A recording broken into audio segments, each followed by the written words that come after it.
I'm Ben, this is Peter. We were selected by Airbnb to live anywhere in the world for 10 months, for at least 1 month at a time at each destination.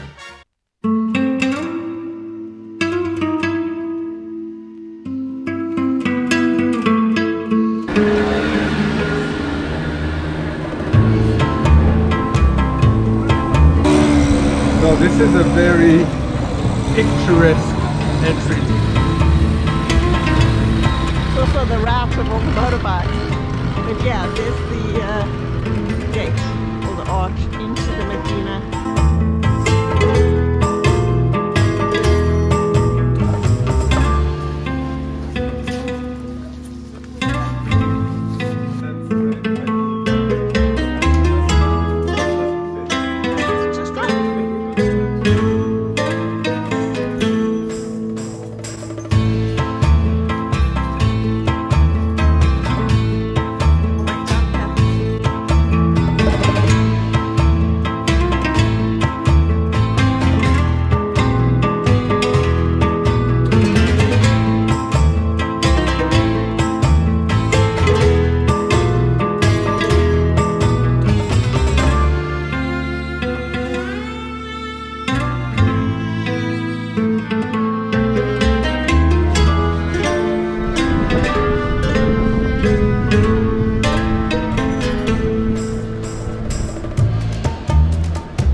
Go home.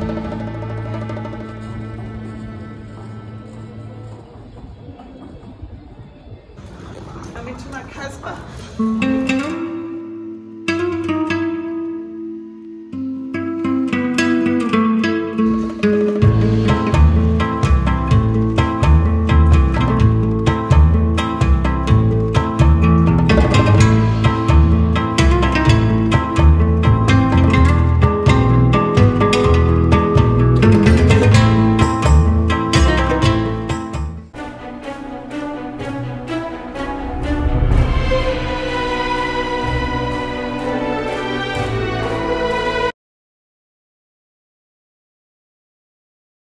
La femme est forte en Tunisie, hein, c'est se défendre, les courageuses.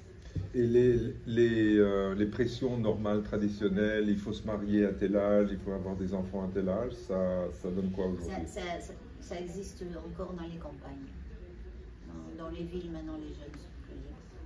So the younger women today, are they more modern, right? They're not wearing the headgear, less traditional. Non, si vous allez à Tunis, vous êtes allé à Tunis, certainement, il y a une grande liberté, il n'y a pas beaucoup de femmes voilées, de jeunes filles voilées, il y en a pas beaucoup. Ici, il y en a quand même un peu parce que la nouvelle génération est moderne, mais les parents sont encore anciens.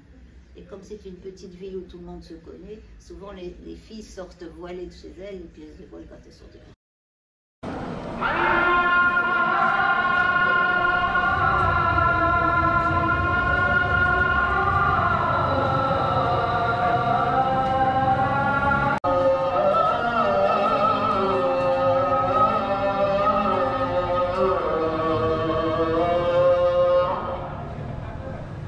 Here in Tunisia, it's modern in the sense that young women don't feel a need to be scarfed and so on.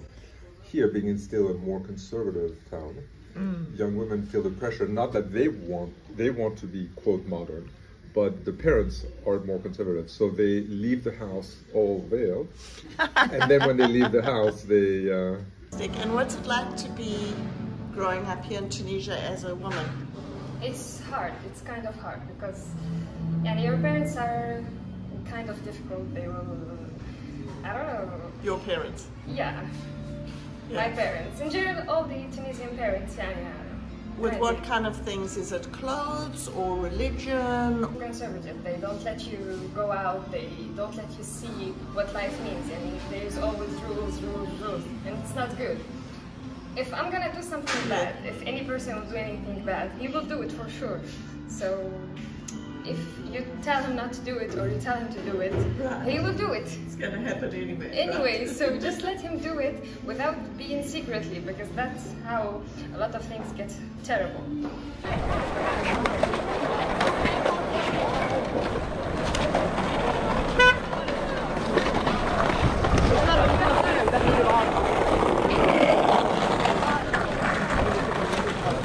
That's a rebellious girl. She had green hair at the bottom and she had a really cute like little exercise top showing a lot of skin. She's pretty rebellious now. Where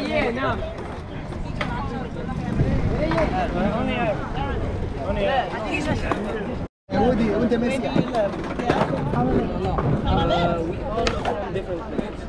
Oh, you all coming here for the special event? We just Never.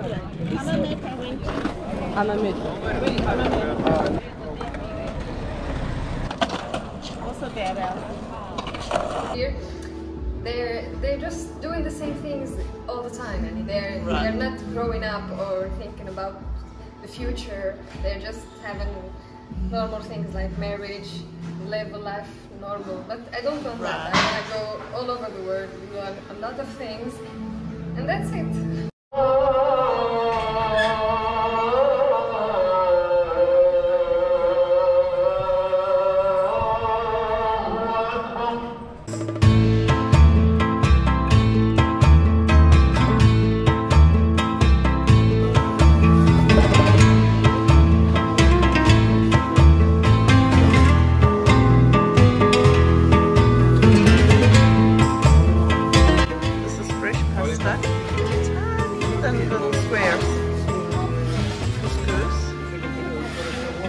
Clearly we're in the spices, herbs, olive section. You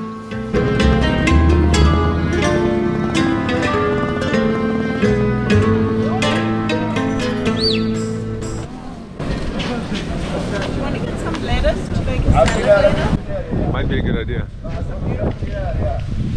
They also have white radishes here. Let's go ahead and take some lettuce and some radish.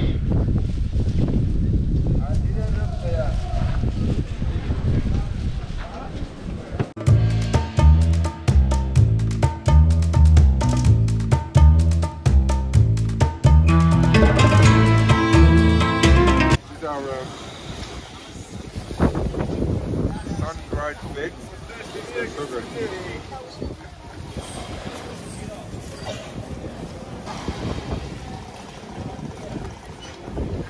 Fig necklace.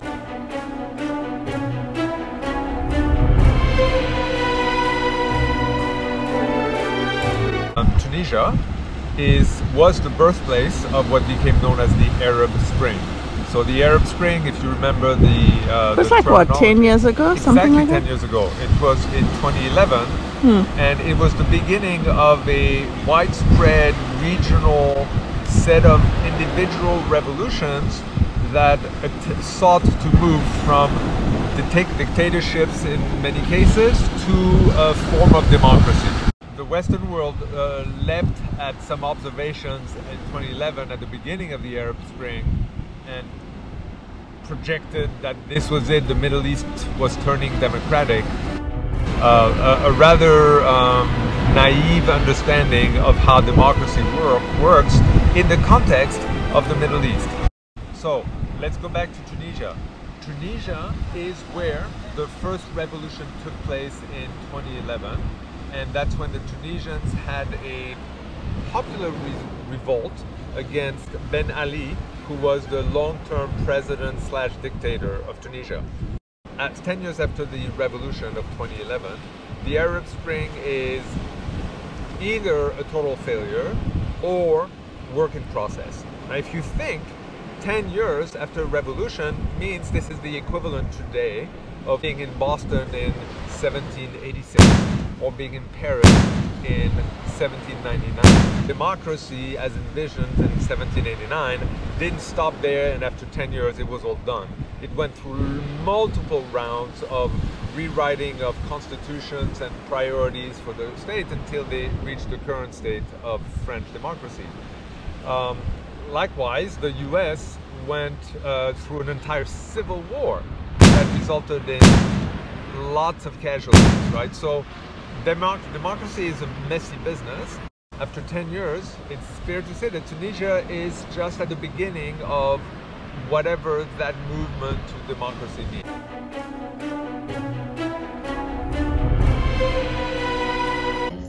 Je dirais comment les islamistes sont arrivés en Tunisie quand Ben Ali est parti.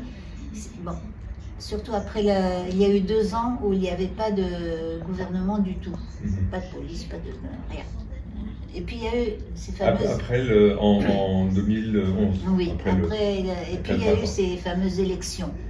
Mais les Tunisiens, c'est des gens qui n'ont jamais voté.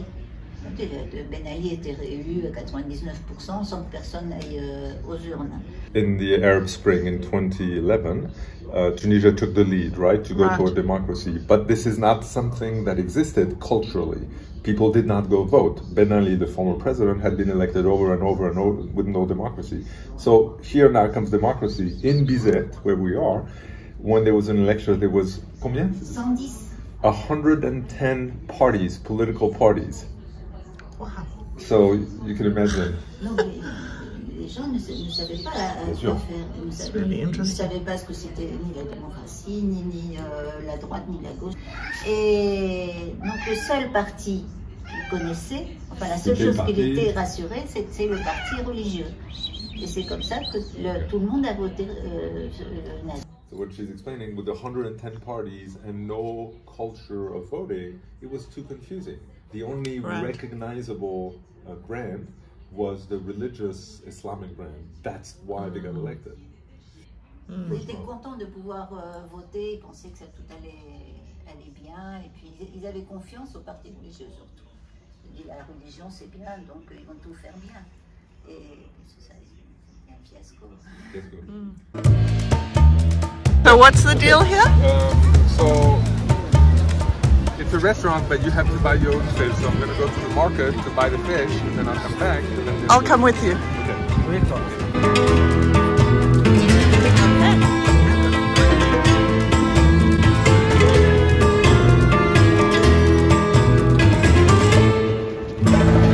This is so fun. I love this. Take a look.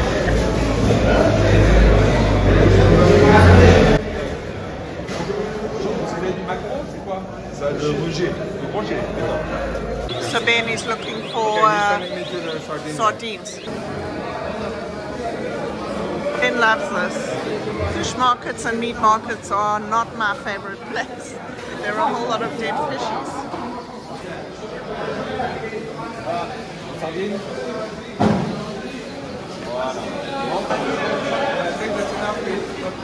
It's plenty. Oh, mind you, for the cats. Extra for the cats. Wait, what's he doing? He's cleaning them. He's taking off the head, taking off the inside, so that we can bring it to the restaurant clean, and the restaurant will grill them.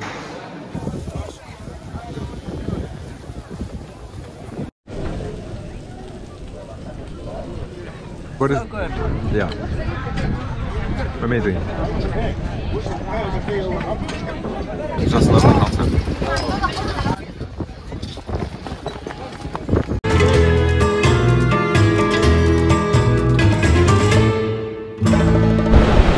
So where are we now? So there was the Arab Spring, the revolution, a vote, the Islamist party came in, and then the Tunisian people got very disillusioned because the Islamic party that had the governance of the country in fact failed miserably. Tunisia's President Kais Said has suspended parliament and dismissed the prime minister. And the prime minister, Hishi Mushisha. This move is deepening a months-long political crisis. The parliamentary speaker slammed the move as a coup. In the immediate aftermath of the announcement, those taking to the streets hailed the president's decision as long overdue. It's the first time in my life I have heard the head of state make a correct decision. We have taken back our country. This is the first time I've gone onto the streets to celebrate.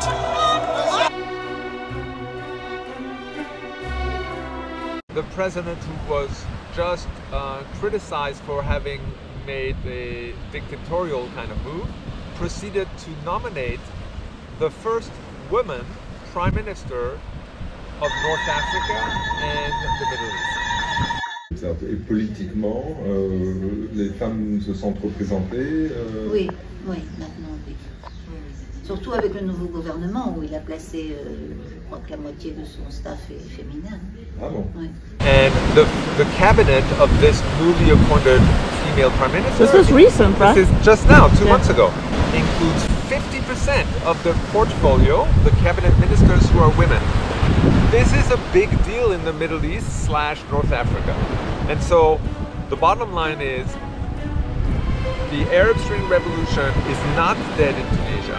It is work in process. They are going through a number of changes that make sense, but so far they are still standing, they are still moving towards political representation and away from dictatorship. This is obviously not an accident. This is a clear statement by the current president. I am taking the country in the direction of what the Arab Spring Revolution of 2011 was about. More representation for all Tunisians, and that includes 50% of the population that votes, namely women.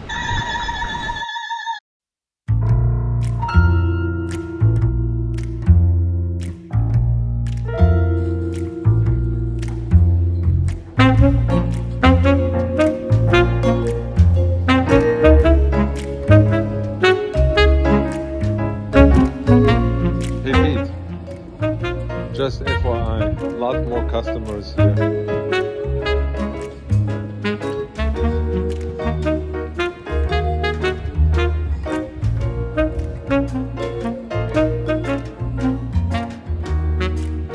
Give it to the baby, no?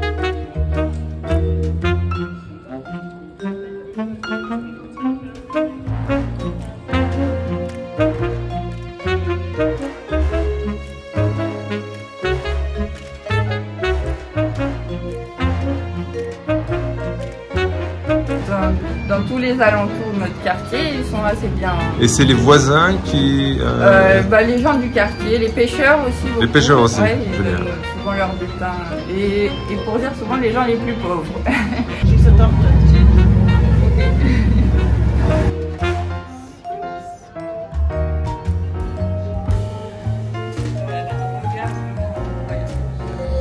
Then had a positive impact in the community by role modeling, and that's the best thing we can do with animals is to role model. Au final, ça sert à rien de leur dire ah, faites comme ça ou il faut montrer. Et souvent, quand ils viennent, ils disent mais pourquoi ils sont calmes vos chats? Ils dorment parce qu'ils sont bien nourris et aimés, donc ça va. Oui, sûr. Ah d'accord. Et finalement, il y en a qui ont fini par adopter les chats aussi.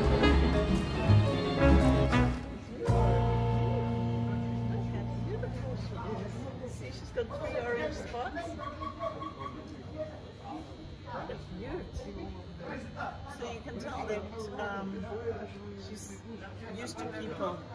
She's being fed because she's not scared.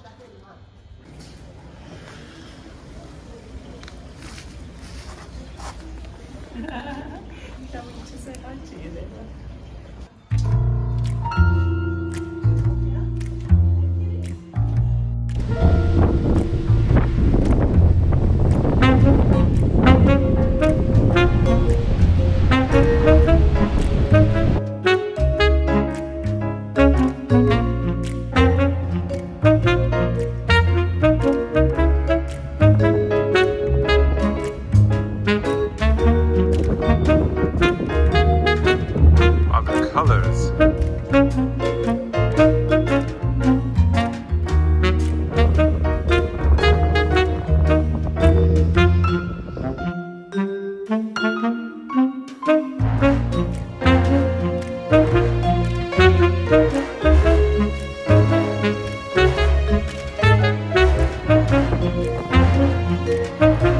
Is practicing her sheep herding skills.